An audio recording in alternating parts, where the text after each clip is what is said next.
Topic we are going to start now is interest on debentures. इसमें से भी exam में पूछ सकते हैं वो लोग। पहला हमने टॉपिक कवर किया, that was issue of debentures from redemption point of view. Now it is interest on debentures. Now what is interest on debentures, पहले हम लोग वो समझेंगे। Interest is rewards to the people who give us loan. अब अगर हम company हैं और कंपनी के अकाउंटेंट हैं तो हम एज अ कंपनी सोचेंगे। मैंने आपको पहले भी बोला कि एज अ कंपनी आपको सोचना है। If you think like a company तो आप इसका अकाउंटिंग प्रॉपर कर पाओगे। तो interest on debenture is what, आप कंपनी हो, आप पब्लिक से क्या ले रहे हो, लोन ले रहे हो for certain period of time, 5 years, 10 years, 15 years, 20 years you are taking loan. तो उस लोन के बदले आपको कुछ उनको रिवॉर्ड देना पड़ेगा, और लोन का reward you know it is interest. So basically when you issue debentures, आप डिबेंचर्स इश्यू कर रहे हो पब्लिक को, उनसे पैसा ले रहे हो, तो उसके बदले you have to pay what, interest as the reward, जो भी उन्होंने पैसा दिया उसका। और एक लाइफ खत्म होने के बाद 10 साल 15 साल जो भी है रिडम्पशन पीरियड, वो खत्म होने के बाद आपको क्या देना पड़ेगा, प्रिंसिपल भी वापस देना पड़ेगा। प्रिंसिपल आप कैसे देगा, you can redeem it at par or premium. अपन ने देखा कैसे रिडम्पशन हो सकता है, वो पैसा वापस कैसे दे सकते हो, या तो पार जितना उन्होंने दिया उतना, या तो प्रीमियम। लेकिन जो 15 साल 20 साल आप पैसा यूज करोगे उनका पैसा यूज कर रहे हो आप अपने बिजनेस में, तो उसके बदले आप उनको क्या देने वाले हो, उसके बदले आप उनको क्या दोगे, interest. That is the main concept, ठीक है। नाउ जब भी इंटरेस्ट ऑन डिबेंचर्स की अकाउंटिंग होगी, सो आपको कैसे करना है वो ध्यान से समझना है। और एक बार आपको इसमें भी बेसिकली अकाउंटिंग के लिए जर्नल एंट्रीज है, तो जर्नल एंट्री अगर आपको ध्यान में आया तो ईजी लगेगा। So basically interest on debentures कभी भी कैलकुलेशन होगा तो कोई कंपनी क्या करती है, साल में एक बार इंटरेस्ट देती है, कोई कंपनी साल में 2 बार भी इंटरेस्ट देती है। मतलब either interest is paid half yearly और कंप्लीटली 1 ईयर का, वो डिपेंड करता है क्वेश्चन टू क्वेश्चन। ज्यादातर कंपनियां क्या करती है, हाफ ईयरली इंटरेस्ट देती है। क्या देती है, हाफ ईयरली, मतलब 6 महीने में एक बार इंटरेस्ट देंगे, 6 महीने में एक बार इंटरेस्ट देंगे, राइट। अभी जैसे फॉर एग्जाम्पल मैं बात करता हूं, सपोज आपका जो ईयर स्टार्टिंग है वो कौन सा स्टार्टिंग होता है, 1/4, year starts on 1/4, right, and ends on, बोलो, 31 मार्च पे एंड होता है, राइट है क्या। अब कोई कंपनी क्या कर रही है, इंटरेस्ट दे रही है, लेकिन इंटरेस्ट 6-6 महीने में दे रही है। 6-6 महीने उन लोगों का होता है, एक वो लोग देते हैं दिसंबर में और एक देते हैं जून में। समझो जरा मेरी बात को, कब कब इंटरेस्ट देते हैं, दिसंबर और जून, 6 महीने का गैप है कि नहीं है। अगर दिसंबर में इंटरेस्ट देंगे और जून में इंटरेस्ट देंगे तो उसमें 6 महीने का गैप है कि नहीं है, 6 months ना, आप गिनो। लेकिन वो हमारे ईयर एंडिंग से मैच नहीं होता है। हमारा ईयर यहां से स्टार्ट होता है, यहां पे एंड होता है, और हम लोग इंटरेस्ट कब कब दे रहे हैं, दिसंबर मतलब यहां पे, इसके पहले मतलब यहां पे, दिसंबर मतलब 31/12, और एक बार इंटरेस्ट कब दे रहे हैं, ये साल खत्म होने के बाद कभी, जून मतलब 30/6। इसका मतलब जब हम इंटरेस्ट वगैरह कैलकुलेट करोगे आप, या फिर 30/6 यहां पे भी आएगा ना, 30/6 यहां पे भी आएगा, तो यहां से यहां तक का इंटरेस्ट यहां पे जब आप आओगे तो 3 महीने हुए रहेंगे। एक बार इंटरेस्ट मिल गया होगा आपको, फिर ये 6 महीने का इंटरेस्ट यहां मिला, फिर यहां से लेके यहां तक का इंटरेस्ट कब मिलने वाला है, 30 जून को मिलने वाला है अगले साल में। लेकिन आपको 31 मार्च को जब अकाउंट क्लोज करने होते हैं तो कितने महीने हुए रहते हैं, 3 ही महीने हुए हैं। तो क्या 3 महीने में आपको कंपनी इंटरेस्ट देगा, कितने महीने में बोला उन्होंने, 6 महीने। तो क्या करना पड़ेगा, ये 3 महीने का आपको interest you have to record in balance sheet as accrued interest. Accrued मतलब ड्यू बट नॉट पेड। हाँ, क्या ड्यू है लेकिन हमने पे नहीं किया क्योंकि 6 महीने में पे करना है। सो ये जो एक्रूड इंटरेस्ट है, it will be shown on the head current liabilities.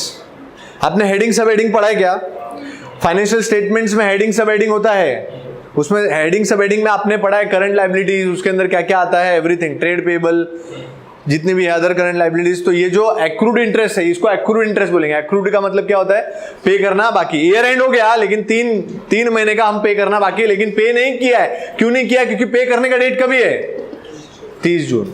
So it is accrued interest, interest due but not paid. तो इसको रिकॉर्ड कहां करेंगे सर, इसको रिकॉर्ड करेंगे करंट लायबिलिटीज हेडिंग, सब heading other current liabilities. Current liabilities के अंदर other current liabilities में जाके लिखना है आपको। तो ये क्या ऑब्जेक्टिव क्वेश्चन है, कभी ऑब्जेक्टिव में आपको पूछा तो लिखना पड़ेगा, लेकिन ऐसा होता है, ठीक है। So this is normal case के इंटरेस्ट एक्रूड अगर आया तो आपको क्या करना पड़ेगा, you have to record where, कहां लिखना पड़ेगा, करंट लायबिलिटी के अंदर अदर करंट लायबिलिटी, इसके अंदर आपको लिखना पड़ेगा. नाउ हम लोग मेन अकाउंटिंग पे जाते हैं अभी. For interest on debentures, now whenever there is interest on debentures you pay to debenture holders, 6 महीने में आपको पे करना पड़ेगा.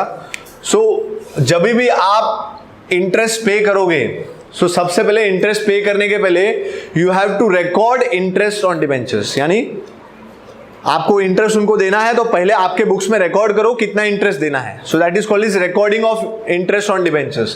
तो आप क्या करोगे, for recording of interest due on debentures, debentures पे जो इंटरेस्ट ड्यू है उसको रिकॉर्ड करना है. अब वापस से मैंने बोला एंट्री रट्टा नहीं मारना है. पहली बात, आप एंट्री रट्टा मारोगे भूल जाओगे. अब इसको रिकॉर्ड कैसे करना है. Tell me one thing, this interest which you are paying to debenture holder is what for the company. क्या है, एक्सपेंस है ना, you have to pay. It is finance cost.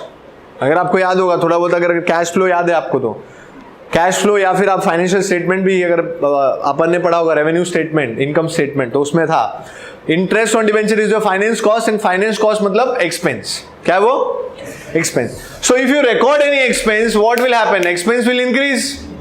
Expense increase होगा कि नहीं होगा. सो आई विल राइट क्या, debenture interest या इंटरेस्ट ऑन डिबेंचर्स, कुछ भी लिख सकते हो आप. So I will write interest on क्या, डिबेंचर्स अकाउंट डेबिट. बराबर है क्या. कितना भी इंटरेस्ट हो सकता है वो कैलकुलेट करेंगे हम. और एक चीज हम हमेशा याद रखने का है, जो भी आप इंटरेस्ट कैलकुलेट करोगे, it is always calculated on क्या, face value. Remember that thing. Interest is always calculated on which value? You know what is the face value? Face value अपने को बचपन से मालूम है क्या होता है, कल भी पढ़ा था हम लोग ने. So interest is always calculated on which value?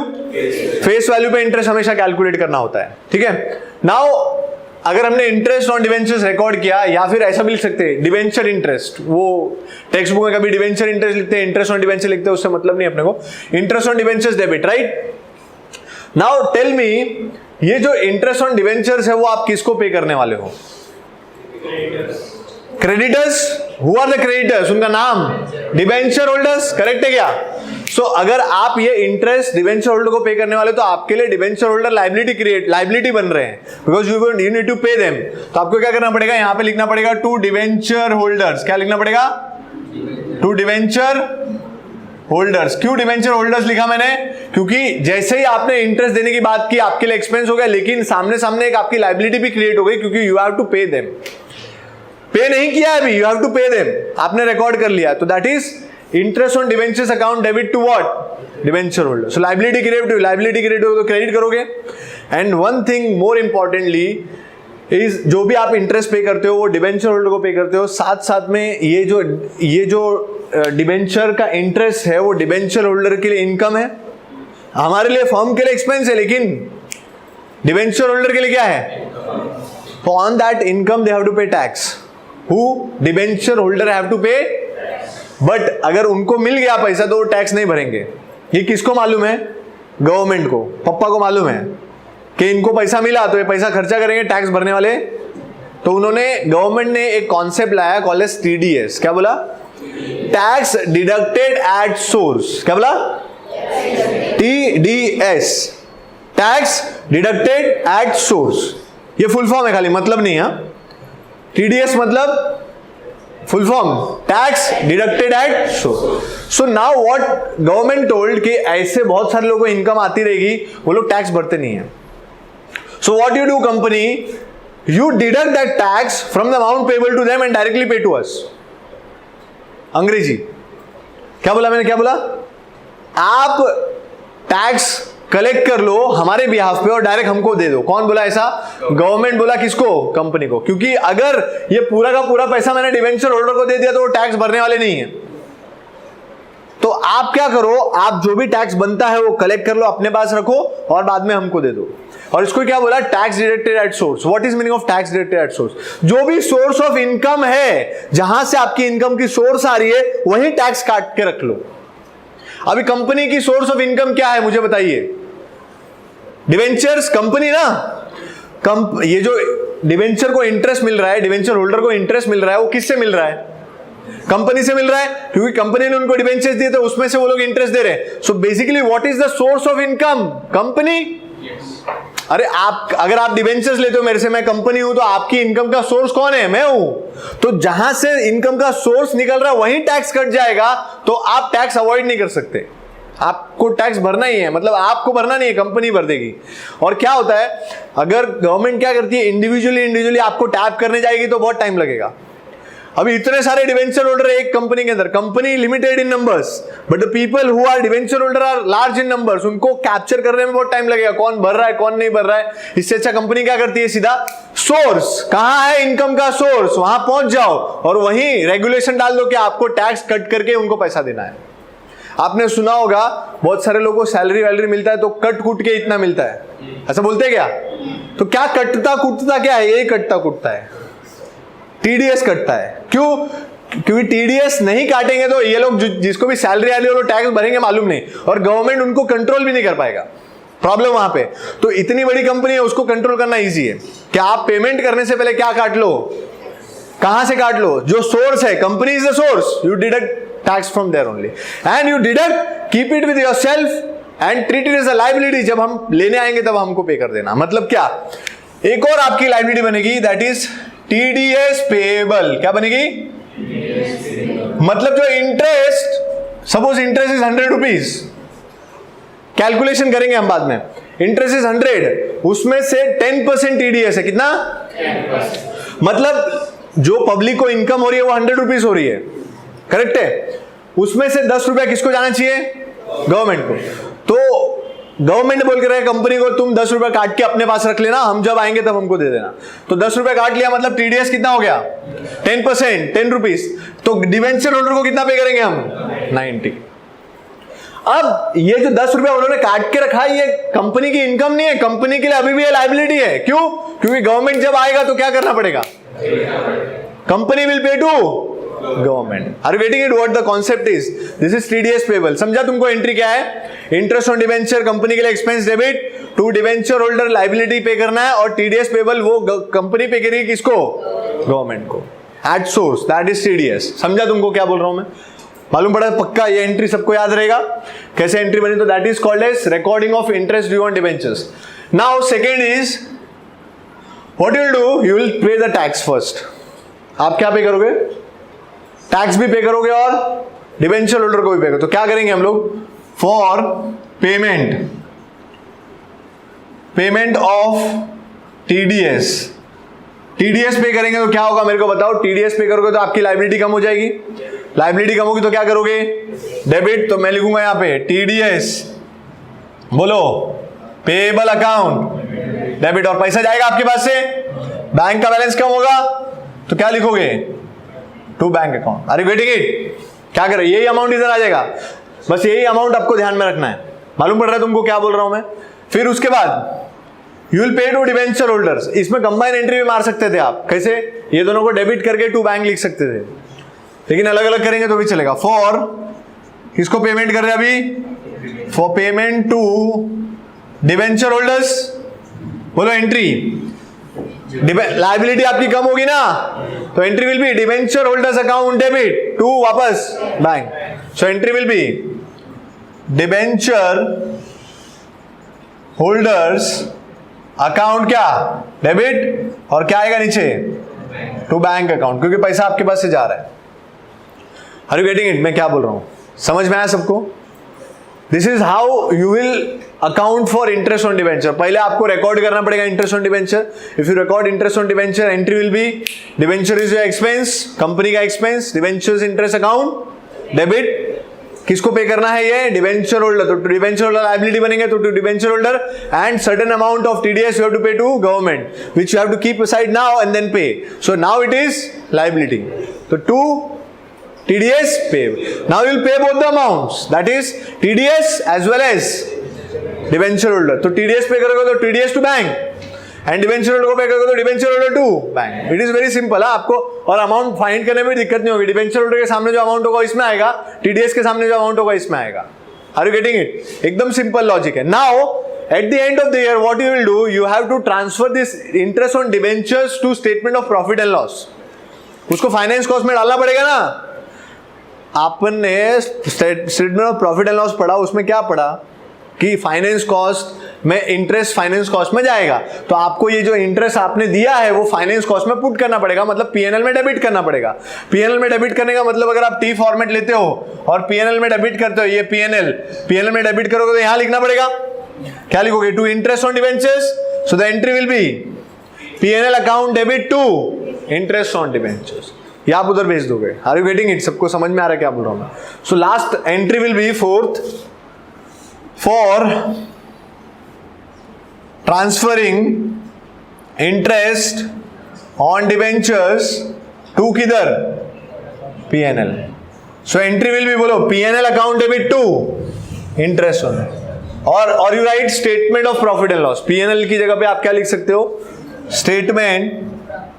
Statement of profit and loss account debit to क्या लिखेंगे? Interest on debentures. समझ में आया तुमको?